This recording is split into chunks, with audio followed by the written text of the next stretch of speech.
અમદાવાદના સાબરમતી તટ પર આગામી 8 અને 9 એપ્રિલના રોજ કોંગ્રેસનું રાષ્ટ્રીય અધિવેશન યોજાશે, જેને લઈ પ્રેસ કોન્ફરન્સ યોજાઈ. કોન્ફરન્સની અંદર આપણે વચ્ચે ઉપસ્થિત ઓલ ઇન્ડિયા યુવક કોંગ્રેસના સેક્રેટરી શશિસિંહજી, NSYના પ્રમુખ નરેન્દ્રભાઈ સોલંકી, ગુજરાત પ્રદેશ યુથ કોંગ્રેસના ઉપપ્રમુખ મનીષાબેન તથા તમામ યુવક કોંગ્રેસના સૌ સાથી અને સૌ સન્માનીય પત્રકારગણ, 8 અને 9 એપ્રિલના રોજ ગુજરાતની ધરતી ઉપર AICCનું રાષ્ટ્રીય અધિવેશન 64 વર્ષ પછી આ ગુજરાતની ધરતી ઉપર થઈ રહ્યું છે ત્યારે, અને 100 વર્ષ મહાત્મા ગાંધીજીના પ્રમુખ બન્યાને પણ થઈ રહ્યું છે ત્યારે, અને 150 વર્ષ સરદાર વલ્લભભાઈ પટેલની જન્મ જયંતિ હોય તેના અવસરે આ ગુજરાતની ધરતી ઉપર જે અધિવેશન થાય છે એની અંદર મહત્વની ભૂમિકા યુવક કોંગ્રેસ અને NSYની છે. યુવક કોંગ્રેસ અને NSYની જે તૈયારી જે રહી, ખાસ કરીને 1700 જેટલા ડેલિગેટ, 1700 જેટલા આગેવાન કોંગ્રેસ પાર્ટીના ગુજરાતની ધરતી ઉપર આવી રહ્યા છે ત્યારે તમામ મહેમાનોની હોટેલની અંદર રહેવાની વ્યવસ્થા એ પણ યુવક કોંગ્રેસ અને NSYની જવાબદારી ઉપર છે. સાથે 200 થી વધુ ગાડીની વ્યવસ્થા યુવક કોંગ્રેસ અને NSYના તમામ પદાધિકારીઓ કરેલી છે. અને ઇમરજન્સીની કોઈ પણ સેવા હોય કે હોસ્પિટલની અથવા કોઈ ગેસ્ટને ગાંધી આશ્રમ કે અમદાવાદની અંદર વિવિધ જે જોવાલાયક સ્થળો જે રહ્યા તેની મુલાકાત કરાવવાનું કામ પણ યુવક કોંગ્રેસ અને NSYના ખંભા ઉપર છે. અને એટલો બધો ઉત્સાહ યુવક કોંગ્રેસ અને NSYની અંદર છે કે 500 થી વધુ વોલેન્ટિયર જે વ્હાઇટ ટી શર્ટની અંદર અધિવેશનના સિમ્બોલ સાથે અને બ્લુ જીન્સ અને વ્હાઇટ ટી શર્ટની અંદર સંપૂર્ણપણે 2 દિવસ તમામ વ્યવસ્થાઓની અંદર અહીંયા ઉપસ્થિત રહેશે.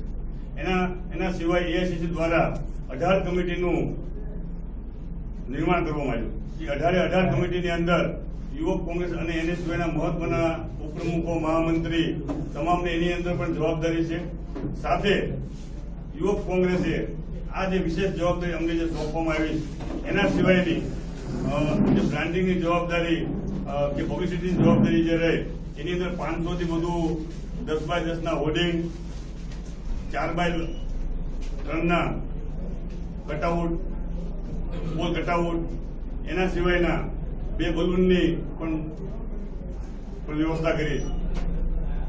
આખા અધિવેશન દરમિયાન NSY અને યુથ કોંગ્રેસની સાથે ખંભેથી ખંભો મિલાવી કોંગ્રેસના અમારા જે આગેવાનો જે રહ્યા એને કોઈ પણ ચિંતા ન થાય એ રીતનું કામ યુવક કોંગ્રેસ અને NSYની ટીમ અહીંયા કરવાની છે. આ સાથે આપનો કોઈ સવાલ હોય કોઈ પણ. આપણે કેટલા હોટલમાં ટોટલ કેટલા રૂમ બુક કરાયા છે 1700 લોકો માટે? 35 હોટલની અંદર 1700 રૂમ,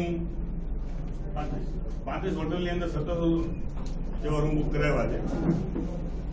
અને એક મહેમાનને એક રૂમ આપવામાં આવે જેથી કરીને જે બહારના મહેમાનો જે આવે એને પણ કોઈ અગવડતા ન પડે એની પણ વિશેષ જવાબદારી કોંગ્રેસ પાર્ટી રાખી. ટ્રાફિક મેનેજમેન્ટમાં તમે જોડાશો? ટ્રાફિક મેનેજમેન્ટ, પછી અધિવેશનના સ્થળે પાર્કિંગની જે વ્યવસ્થા રહે ત્યાં પણ અમારી યુવક કોંગ્રેસ અને NSYની ટીમ ખડે પગે 2 દિવસ હાજર રહેશે. એના સિવાય ગાંધી આશ્રમની અંદર પણ જે પ્રાર્થના સભાનું આયોજન કરવામાં આવ્યું છે ત્યાં ગાંધી આશ્રમની બહાર પણ યુથ કોંગ્રેસ અને NSYના વોલેન્ટિયર હાજર રહેશે. સરદાર સ્મારકની અંદર 8મી તારીખે CWCની જે મિટિંગ થઈ રહી એની અંદર પણ અમારા વોલેન્ટિયર ત્યાં પણ હાજર રહેશે. અને તમામ વ્યવસ્થાની જવાબદારી જે રહે એ યુવક કોંગ્રેસ અને NSY નિભાવશે. યુથ કોંગ્રેસ NSYની બંને ટીમ ગુજરાત પૂરતી હશે કે આ બહારના સ્ટેટની પણ કોઈ ટીમ ઇન્વોલ્વ હશે? યુવક કોંગ્રેસ અને NSYની જે ટીમ રહી એ આપણી ગુજરાતની ટીમ છે. અને ગુજરાતની અંદર પણ દરેકે દરેક જિલ્લામાંથી, દરેક તાલુકામાંથી વોલેન્ટિયરના જે નામો આવ્યા છે એ જ લોકો ત્યાં હાજર રહેશે. અને એની 2 મિટિંગ પણ થઈ ગઈ અને એક ટ્રેનિંગ પણ થઈ ગઈ કે એમને શું કામગીરી કરવાની. ફાઇનલ કાલે આપણે એવી જાહેરાત કરી છે કે 7મી તારીખે બપોરે 2 વાગે તમામ વોલેન્ટિયર પોતાનો સામાન લઈ અને 7 તારીખથી લઈ અને 10મી તારીખે મહેમાનો જ્યાં સુધી ન જાય ત્યાં સુધી આ સંપૂર્ણ વ્યવસ્થા જે રહે એ યુવક કોંગ્રેસ અને એનએસયુઆઈ નિભાવશે. નંબર ઓફ પીપલ કેટલા તમારે? 400. બંને યુવક કોંગ્રેસ અને એનએસયુઆઈ આની કોના આગેવાની કરવામાં આવશે આ બંને ટીમ્સની? આ બંને ટીમની આગેવાની જે રહે એ ડોક્ટર ઇન્દ્રજીતસિંહ ગોહિલ જે ગુજરાત પ્રદેશના કાર્યકારી અધ્યક્ષ છે, હું અને જે એનએસયુના પ્રમુખ જે છે નરેન્દ્રભાઈ સોલંકી, એમની આગેવાનીની અંદર આ 400 વોલેન્ટિયરની ટીમ જે રહે એ સંપૂર્ણપણે જવાબદારી નિભાવશે ગુજરાતની અંદર.